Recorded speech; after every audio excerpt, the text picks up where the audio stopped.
story back. Hey guys, Spicy Tea Productions here. I'm Chris. And I'm Hunter. And we got a new series for y'all. It's called Super Stories. It has nothing to do with soup. So, soup stands for Series of Unfortunate Predicaments, and that's what we're here to talk about today. Today, we are talking about cops.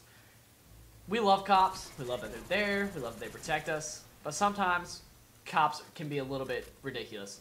For example, last time I had a run-in with a cop, it was whenever I went to go play indoor soccer with one of my friends.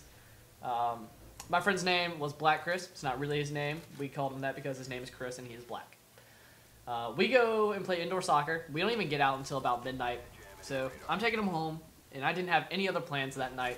Except for to hang out with some Mexicans at Waffle House. That's not true at all. I was maybe Taco Bell with Black Chris, but you know what? That's always an option. But seriously, we were planning on going straight home. We were tired. Too tired for Taco Bell, believe it or not. That's rare. So that never happens. Yeah, that never happens. I don't know why I said that. So we're on our way home, and we're coming over the hill on this highway, and I'm doing about 70, like a normal person does on a highway, and I see lights coming over the hill. Attached to a cop car. And then turns out they were attached to a cop car, because that's what happens to cop lights when they're coming over hills behind you. Because they're cop cars. Right. Moving on.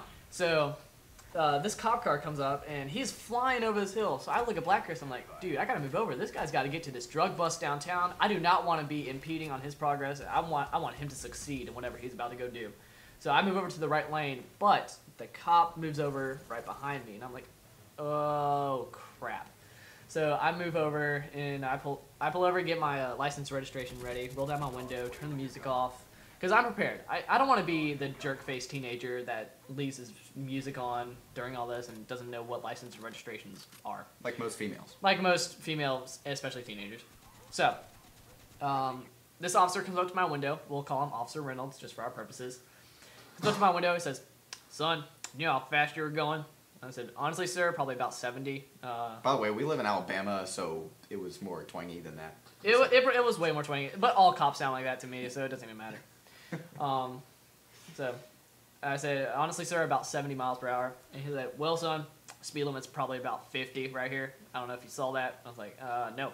So here's my license registration. Go do what you gotta do, boss. So he takes it, and I'm expecting him just to go back to his cop car, type it all in his awesome little cop computer that they all have that has all the answers to life in it.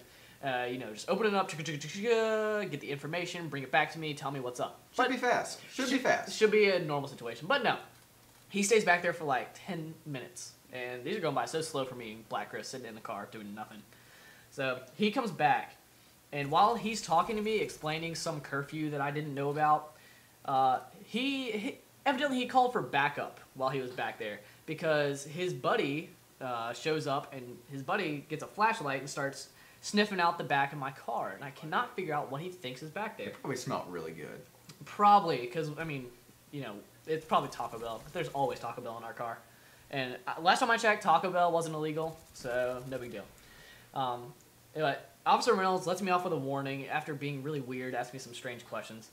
So I go straight home, drop off Black Chris, and I pull into my driveway. I get out of my car, and I'm thinking, okay, maybe what were they looking for? So I go back, and I look in the back of my car, and I find 5 bags of 20-gauge shotgun shells that my dad had bought earlier and left in my car. I don't know what they thought I was going to do with 5 bags of 20-gauge shotgun shells and a black guy in my car, but the whole situation was a little bit ridiculous. So that's my story. I know Hunter's got one. Yeah, so typical of your dad to leave shotgun shells. My dad would. I was like, "Thanks, Dad. I'm going to kill you when I go home." Way to go, Kirk. I know, right? Alright, so my story of the night is I was walking to my friend Luke's house, which is 2 houses away from my house, and it's about 9:40 at night or so, and I'm just walking down my pajamas because I'm just going to sleep over, hang out with some friends. So I'm walking down, and well, actually, before I started walking down, I locked up my house, and so I get on the street, and I turn around, and there's this really bright light behind me. I don't pay much attention to it, and so I just keep walking, not really think about anything, and this light comes toward me, and then all of a sudden, I hear this window rolling down, and this female voice. Female cop? We'll get there. Okay, female cop. Bow now, bow now. Yeah, bow now. she was not very attractive, so... Bow.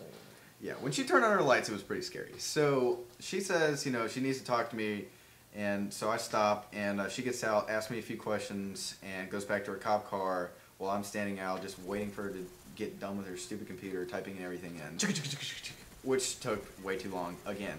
So Probably calling for backup. yeah. Anyway, her backup buddy arrives, and this is actually a black backup buddy. Big black man. He was huge. So he gets out and he says, "Hey, what's in the bag?" So you know, I tell him I've got my phone charger, my deodorant, toothbrush, and toothpaste. And so you know, I'm saying, do you need to look in here to make sure I don't have anything I'm not telling you? He said, "No, man, you're good. You're good." So he obviously brushed his teeth earlier.